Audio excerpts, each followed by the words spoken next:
नमस्कार प्यारे साथियों, स्वागत है एक बार पुनः आप सभी का अपने इस यूट्यूब चैनल टॉपर गैलेक्सी में। दोस्तों आज की इस वीडियो पे हम बात करेंगे 12th फिजिक्स के अंतर्गत एक बहुत ही महत्वपूर्ण क्वेश्चन के बारे में, या तो आप कहें तो एक इंपॉर्टेंट डेरिवेशन के बारे में। तो यहां पर हम बात करेंगे, देखिए पीएन संधि डायोड का पूर्ण तरंग दृष्टिकारी के रूप में उपयोग, यानी ये आपका बहुत ही ज्यादा महत्वपूर्ण प्रश्न है आपके बोर्ड एग्जाम में। इनमें से संबंधित देखिए जो आपका एक क्वेश्चन होगा पीएन संधि डायोड का पूर्ण तरंग दृष्टिकारी रूप, और एक आपका होता है पीएन संधि डायोड का अर्ध तरंग दृष्टिकारी रूप। तो ये दो क्वेश्चन है और दो में से एक क्वेश्चन बोर्ड एग्जाम में 100% आता है। तो यहां पर आज की इस वीडियो में जो है हम पूर्ण तरंग दृष्टिकारी के रूप में जो है उपयोग जानेंगे, और इससे पहले की वीडियो में हमने जो है अर्ध तरंग दृष्टिकारी का रूप जो होता है यानी पीएन संधि डायोड का, वह कंप्लीट कर लिया है। तो अगर आपने उस वीडियो को नहीं देखा तो आप डिस्क्रिप्शन में जाइए इस वीडियो के, तो आपको लिंक मिल जाएगा, तो जरूर से देखिएगा। तो यहां पर दोस्तों आपके सामने देखिए कुछ इस प्रकार से डायग्राम होता है, ठीक है। यहां पर देखिए मैं आपको बता दूं, इस चित्र में ज्यादा कुछ खास नहीं, मैं आपको मतलब यहां पर अभी समझाने वाला हूं, और पूर्ण तरंग का मतलब क्या होता है तो यहां पर मैं आपको वो भी बताने वाला हूं। देखिए थोड़ा सा आप अगर इस कांसेप्ट को समझ लेते हैं, यहां पर ये ध्यान दीजिएगा कि आपको यहां पर जैसे मैंने लिखा, ये संरचना हो गई, आपका कार्यविधि हो गया, इसमें आपको लिखने पर ध्यान नहीं देना। मेन चीज आप ये फोकस करिएगा कि जो आपका ये चित्र है, ठीक है, ये आपका एक प्रकाश संरचना हो गई, और यहां पर आपका जो है निवेशी मतलब कि आपका जो दिया जाता है वोल्टेज, और उसके बाद निर्गत मतलब कि जो पूर्ण तरंग के रूप में हमें प्राप्त होता है वोल्टेज, वह किस प्रकार से प्राप्त होता है। तो ये आपका जो मेन चित्र है, इसी से आपका सारा कार्य होता है, ठीक है। तो आपको लास्ट तक देखना है और बिल्कुल अच्छी तरीके से समझिएगा। इसके अलावा आपको अन्य वीडियो देखने की बिल्कुल जरूरत नहीं पड़ेगी, यह मेरी गारंटी है। तो चलिए शुरू करते हैं, और यार इस वीडियो पसंद आए तो प्लीज लाइक कर देना और चैनल पर सब्सक्राइब भी कर लेना ऐसे इंपॉर्टेंट वीडियो पाने के लिए।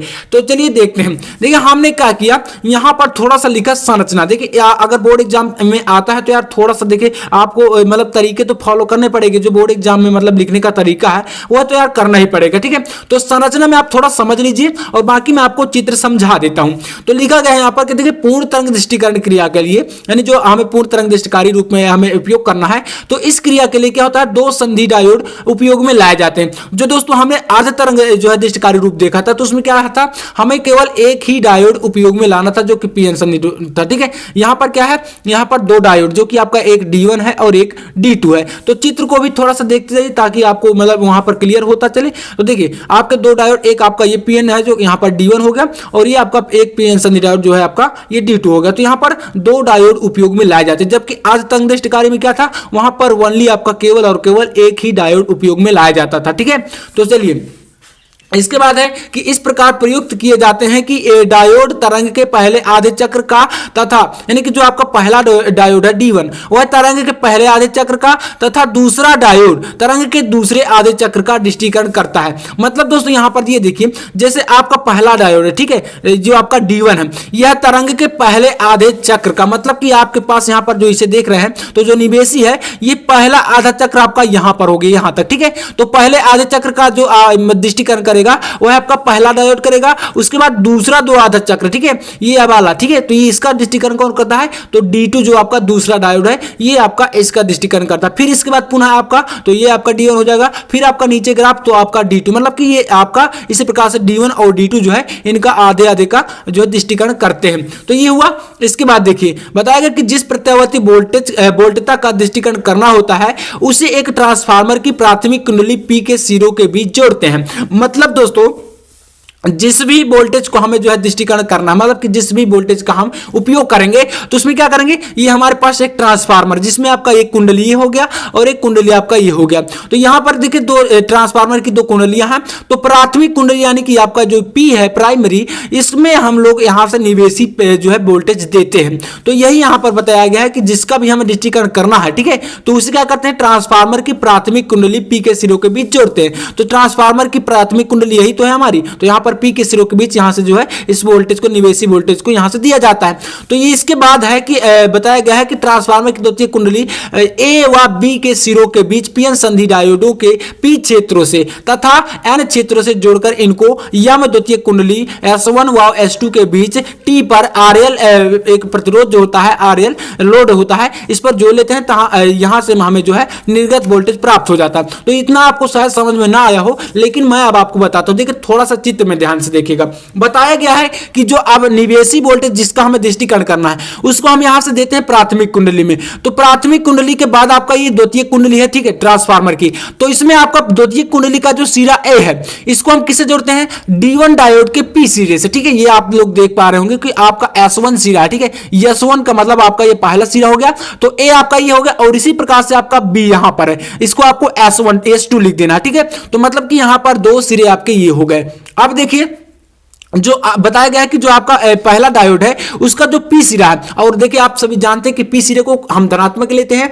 और एन सिरे को क्या लेते हैं, ऋणात्मक लेते हैं। तो यहीं पर अभी आपका जो है आने वाला अग्र अभिनत और पश्च अभिनत, तो उसको समझना काफी इंपॉर्टेंट है। अग्र अभिनत कैसे होता है और पश्च अभिनत कैसे होता है, अगर आप इतना समझ लेंगे तो समझ लीजिए आप बिल्कुल एकदम क्लियर कर लेंगे। तो देखिए यहां पर ए को हमने पी से जोड़ा और बी को भी हमने यहां पर पी से जोड़ दिया, मतलब यहां पर भी आपका, क्योंकि देखिए दो डायोड है तो इसका आपका पी यहां से जुड़ा और इस प्रकार से ये भी आपका ए जो है पी से जुड़ा, तो मतलब दोनों धनात्मक में है अभी, ठीक है। इसके अलावा बताया गया है कि यहां पर जो आपका एक लोड प्रतिरोध है जो आरएल है, मतलब यही लोड होगा और यहीं से जो है आपका जो धारा का चक्र है, जो आपका ये वोल्टेज होगा निर्गत, मतलब कि जो हमें निर्गत प्राप्त होगा, क्योंकि निवेशी दे रहे हैं तो निर्गत के लिए हम ये सब कर रहे हैं, तो निर्गत जो वोल्टेज प्राप्त होगा वो आपका यहीं पर प्राप्त होता है आरएल लोड प्रतिरोध से। और बताया गया कि जो आपका पहला सिरा है, ठीक है, पहले डायोड का, उसी प्रकार से दूसरे डायोड का आपका दूसरा सिरा, दोनों को एम में एक उभयनिष्ठ, यानी कि आप ये एम पॉइंट जो है यहां पर हम लोग दोनों को जोड़ देते हैं। अब देखिए जो हमने ये एरो को दिखाया, ठीक है, एरो को दिखाया, इसका क्या मतलब है, तो ये आपका जो है वोल्टेज की दिशा बता रहा है, मतलब कि आपका जो है सी से डी की ओर पहले डायोड में चलेगा,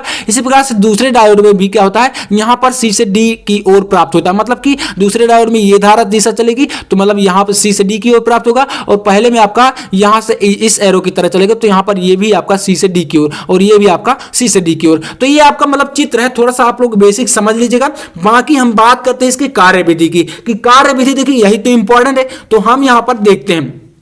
तो समझिएगा, थोड़ा सा मैं आपको बता रहा हूं, तो यहां पर देखिए इस प्रकार से बोर्ड एग्जाम में आप करेंगे तो हेडिंग डाल देंगे और अपने हिसाब से, ऐसा नहीं कि आपकी बुक में जो दिया गया वही करना है, आप अपने हिसाब से मतलब आपको अपनी भाषा में लिखना है, ठीक है। अपनी भाषा में जैसे ही आप लिखेंगे वह और ही बेहतर होता है। ये कोई जरूरी नहीं होता है कि आपको नंबर नहीं मिलेंगे, बिल्कुल नंबर मिलेंगे, अच्छे तरीके से आप लिखिएगा।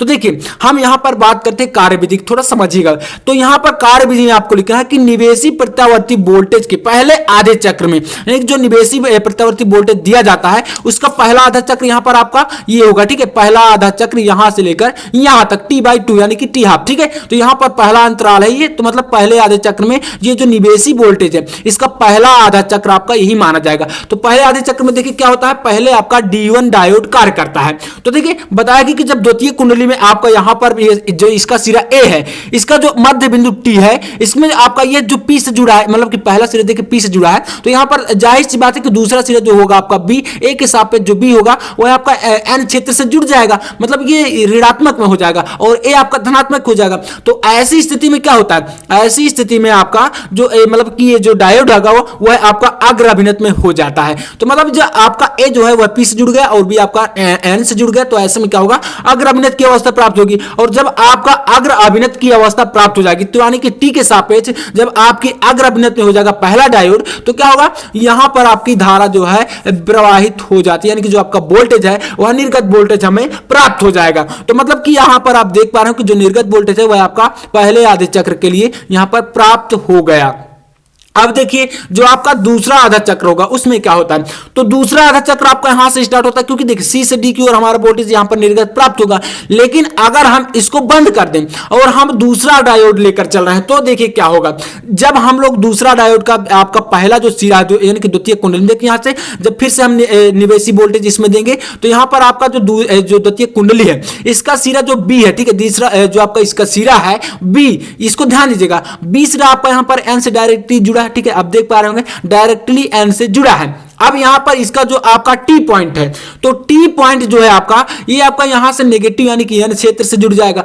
तो जब आपका बी जो है टी के सापेक्ष क्या होगा, यहां पर धनात्मक से जुड़ा है, तो यहां पर आपका टी जब नेगेटिव से जुड़ेगा तो क्या होगा, यहां पर बी भी आपका जो है अग्र अभिनत की अवस्था प्राप्त कर लेगा, यानी कि अग्र अभिनत में यह हो जाएगा। तो बी सिरा जब धनात्मक हो जाता है तो इस प्रकार से D2 जो है ये आपका अग्र अभिनत में हो जाएगा और D1 आपका यह पश्च अभिनत में चला जाएगा। तो यानी कि आपका D2 पर हमें जो है इस प्रकार प्रकार से निर्गत वोल्टेज प्राप्त हो जाएगा। यानी कि जो आपका यह एरो का दिशा है, ये एरो की दिशा में आपका सी से डी की ओर यहाँ पर प्लस माइनस आप देख पा रहे होंगे। तो इस दिशा में हमें जो निर्गत वोल्टेज है वो यहाँ पर आरएल प्रतिरोध से, जो आरएल लोड है, इससे हमें प्राप्त हो जाता है। तो मतलब दोस्तों कहने का मतलब यही है कि चाहे आप जब अगर पूर्ण तरंग हमें चाहिए तो इसमें दो डायोड प्रयोग में लाएंगे और दोनों डायोड अपनी अपनी इस अवस्थाओं में जो है कार्य करेंगे। तो इस प्रकार से पहली आधी तरंग में भी हमें निर्गत वोल्टेज प्राप्त होगा और इसी प्रकार से जो ये दूसरी आधी तरंग है इसमें भी हमें निर्गत वोल्टेज प्राप्त होगा। फिर तीसरी, तो फिर हमारा D1 डायोड कार्य करने लगा तो फिर हमें यहां पर प्राप्त हो जाएगा। फिर आपका चौथा होगा तो इस प्रकार से D2 कार्य करने लगेगा तो फिर हमें यहां पर निर्गत वोल्टेज प्राप्त होगा। मतलब कहने का यह है कि आपका जो है इसमें निर्गत वोल्टेज जो है प्राप्त होता रहता है। एक डायोड बंद होगा, दूसरा कार्य करने लगेगा, दूसरा बंद होगा तो आपका पहला कार्य करने लगेगा। मतलब इस प्रकार से आपका यह एक प्रकार से सुरंग और गर्त जो आप देख पा रहे हैं, तो इसमें आपका निर्गत और निवेशी जो है चलते रहते हैं। जबकि आपका अर्ध तरंग दृष्टिकारी रूप में क्या था, वहां पर आपका अगर निर्गत एक डायोड उपयोग में लाया जाता था तो एक बार हमें जो है प्राप्त होता था, जब दूसरा चक्र होता था तो उसमें जो है नहीं प्राप्त होता था, फिर तीसरा चक्र में प्राप्त होता था। मतलब आधे आधे बीच बीच में प्राप्त होता था। लेकिन इसमें क्या, एक भी चक्र आपका छूट नहीं रहा, पूरे पूरे में मिल रहा है। तो निर्गत वोल्टेज हमें जब मिल रहा है तो यही आपको हो जाएगा पूर्ण तरंग। मतलब कि तरंग आप कहें तो ये जो तरंगे हैं यह बंद नहीं होती, आपका एक आसान भाषा में समझे तो यही सारी चीजें हैं। तो आप लोग इसको जो है अच्छे तरीके से समझ लीजिएगा और अपनी भाषा में आप लिखिएगा। यह कोई जरूरी नहीं है कि आप चाहें तो मतलब कि जो बुक की भाषा है यानी किताब की जो लैंग्वेज है उसी को आप नहीं लिखिए, बिल्कुल ना लिखिए। बिल्कुल आप समझ लीजिए, अपने माइंड में बैठा लीजिए और अच्छी तरीके से आप अपनी भाषा में लिखिए, बिल्कुल आपको पूरे पूरे नंबर मिलेंगे। तो दोस्तों मैं उम्मीद करूंगा कि यह वीडियो आपको काफी पसंद आया होगा और हाँ, वीडियो पसंद आया हो तो यार लाइक कर देना और चैनल पर ना तो सब्सक्राइब भी कर लेना। तो चलिए मैं मिलता हूं नेक्स्ट वीडियो में, तब तक के लिए जय हिंद, वंदे मातरम।